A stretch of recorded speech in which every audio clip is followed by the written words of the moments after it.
Знаете, я для телевидения не хочу больше записывать концерты. Ну, невозможно. Вот многие говорят, мы вас смотрим по РЕН-ТВ. Почему я с РЕН-ТВ сотрудничаю? Ну, потому что с первыми двумя каналами бессмысленно работать. Они боятся всего. Вот из всего сегодняшнего концерта до 3 утра, который будет, для Первого канала годится минут 12, для Второго минуты 4. Вот так вот скажем. Потому что Второй канал особо трусливый канал. Они всего боятся, им кажется, вот это есть такое слово неприличное русское, продюсер. Вот продюсер, слово неприличное, почему? Вы же не можете сказать порядочный продюсер. Вот словосочетание нелепое совершенно. Это так же, как живой труп, порядочный депутат. Это оксюморон практически. И вот эти продюсеры, они... Оказалось, не надо иметь цензуры. Вот говорят, в России есть цензура. Нет цензуры. Пока я езжу, выступаю, цензуры официально нет. Есть трусливые продюсеры, которые просто за себя боятся. Им кажется, что Путин лично наблюдает все передачи. Вот смотрит, отсматривает и их всех поувольняет. Они просто дрожат за собственные бабки. А на РЕН-ТВ хозяева, друзья Путина, они знают, что Путин не смотрит передачи вообще никакие. И поэтому взаимопонимание у нас есть. Но что вам сказать еще? Наверное, молодежи много в зале, вот еще почему. Да, лет мне много, я живу давно, помню похороны Сталина. Не надо смеяться над возрастом, нехорошо. И я открыл, вот несмотря на это, я открыл блоги в сетях, в интернете. Мне моего возраста люди говорят, ты с ума сошел, ты что под тинейджера косишь? А мне было интересно, и не зря сделал, благодаря интернету. Знаете, у меня появились надежды, что все не так плохо. В интернете очень много интересных людей общается. Людей, которые не нужны государству, вот так вот скажем. Только надо знать, как тропинки к ним протоптать. Конечно, гадости, мерзопакости тоже много. И троллей такого количества нет нигде, как в интернете. Как у нас в России. Не все знают, что такое тролли. Ну вот я размещу, например. Но это люди, которым вот нет другого удовольствия в жизни, кроме как нагадить кому-нибудь. Вот так. Причем они с утра, пока не нагадят, у них циркуляции крови нет. Я иногда расположу пост, который надо прочитать, минут 20 минимум. 40 секунд, как я расположил, уже приходит мне первое письмо. Вы придурок. Вот, и смайлик. Вот это чисто наше. Обматерить и смайлик поставить.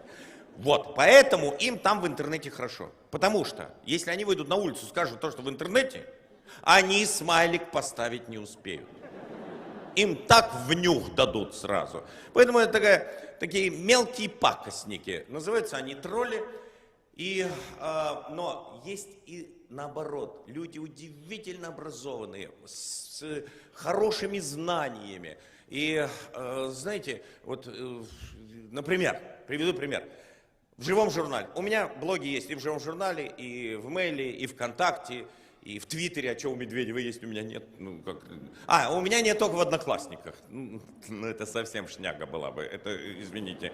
И потом, мне нужны мои одноклассники. В Риге, где я учился, провели опрос журналисты. Кто учился в одном классе с Задорновым? 2503 человека.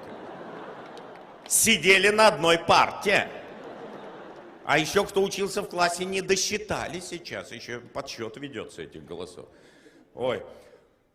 И вот в живом журнале я иногда располагаю посты, где пишу то, что думаю про историю, допустим. Знаете, я тоже добился там результата. Мужик, если не хвастает, он импотентом становится. Поэтому вы так извините меня. Не надо смеяться над возрастом, еще раз говорю. И вот я, например, написал об истории глубины Руси, пост помню. А есть такой блог в живом журнале, называется, «Проститутка Кэт». Вот что бы она ни написала, она всегда в числе первых ее пост. Что делать? Вот такое недоразвитие у нас в стране. С постом о глубинной истории Руси я опередил проститутку Кэт. Это серьезное достижение. Я 3 раза был впереди вот этой вот, то, что я сказал. Но, конечно, на РЕН-ТВ мне комплимент сделали вообще... Комплиментище, вот так можно сказать. Комплимент комплиментов. Они сказали, вы не уходите от нас, сказали на РЕН-ТВ. Знаете, они говорят, наш рейтинг держится на новостях, на вас и на порнографии. Вот. Я не зря жизнь жил, я так понимаю сегодня. Мне, конечно, очень хотелось с молодыми людьми общнуться, и я однажды, знаете, в интернете интересно с молодыми общаться, хотелось посмотреть, в глаза заглянуть, и я сделал довольно интересное наблюдение, вот после чего. Я клич такой бросил. Кстати, многие не смотрят РЕН-ТВ, покрытие РЕН-ТВ не везде есть, поэтому я иногда из некоторых передач, а на РЕН-ТВ сегодня 30 моих передач крутятся, они повторяют, потому что у них и порнуха крутится, и я, и новости.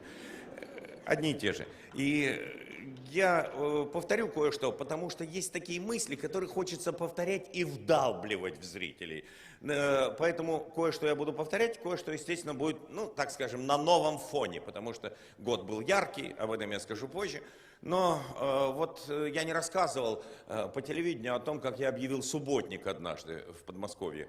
Мне хотелось посмотреть, вот кто придет на субботник. Для молодых людей. Бросил клич в интернете. Слушайте, 500 человек пришло убирать природу. Представляете? Из них 400 с лишним молодежи до 25 лет. Вообще не въехали в тему многие. Писали письма, Ленин будет или нет там. Кто бревно нести будет. А одна мне написала, скажите, а сколько стоит билет на субботник? Это современное понимание жизни. Я ей ответил, что смотря где, на ВИП-полянку или на элитный пенек.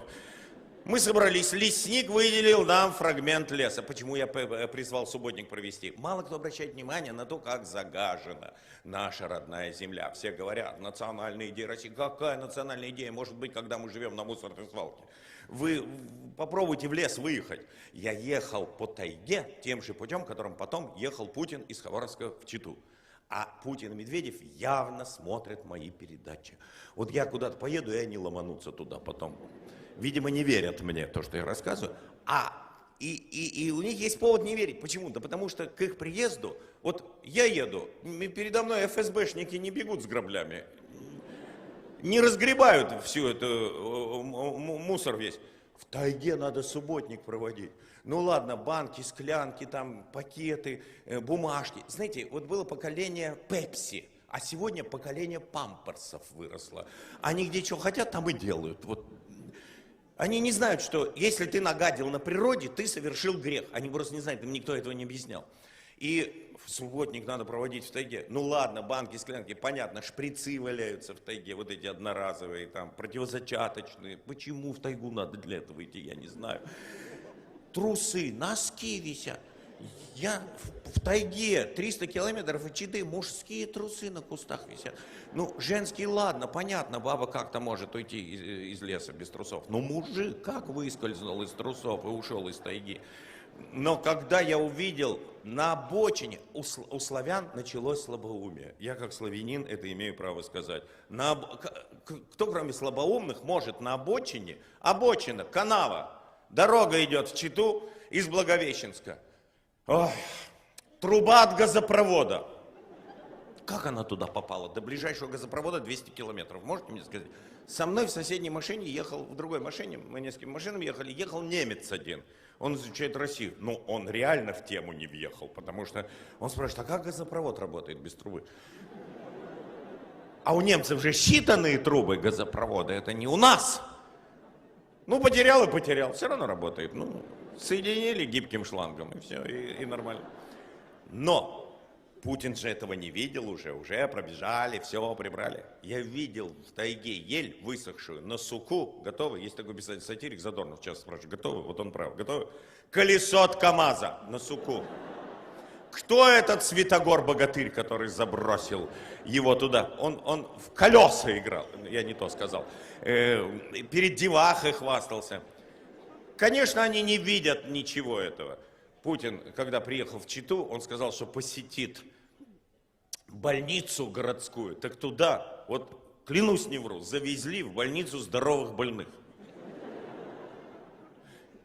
В Финляндии я был, у одного члена правительства Финляндии спросил, у вас перекрывают движение, когда приедет правительство? Он думал, не потому что отморозок, просто думал, вспоминал. Говорит, да нет. А потом говорит, было один раз, Путин приезжал. В городе Калининграде, мы не будем жить хорошо. Это все мусор в башке, на природе, в башке. В Калининграде, между нами, никому не говорите, вообще, и не смейтесь, вас посадят.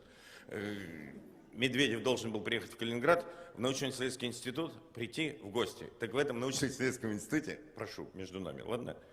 В туалете писсуары сделали ниже. Вот. Эта страна не может жить хорошо. Мы из леса вынесли, из фрагмента леса в тот день с молодежью 500 мешков вот такой высоты, черных, с мусором. Как можно выработать национальную идею после этого? Я Никите Михалкову послал смс-ку, мол, приезжай, Никита, у нас так интересно. Он отписал мне, отсмсил обратно, мол, я не могу, но я вас прошу, после того, как приберетесь в лесу, за собой приберитесь, пожалуйста, написал он. И знаете, вот какое наблюдение. Да, молодежь, безусловно, способная, но ничего не умеет. Костер развести, дрова нарубить, все я за них делал. Вот раба нашли себе. Они из леса не выйдут. Вот их заведешь, они не выйдут без GPS-навигатора. Они будут думать, куда флешку вставить. В пень, в мозг, в ухо, в среднее ухо. Ничего не знают. У девушки порезала ногу, я говорю, быстро подорожник ее парню найди. Он говорит, что такое подорожник? Нормально. Он внедорожник, говорит, знаю. А подорожник? Не, внедорожник не прикладывай к ране, я тебя прошу.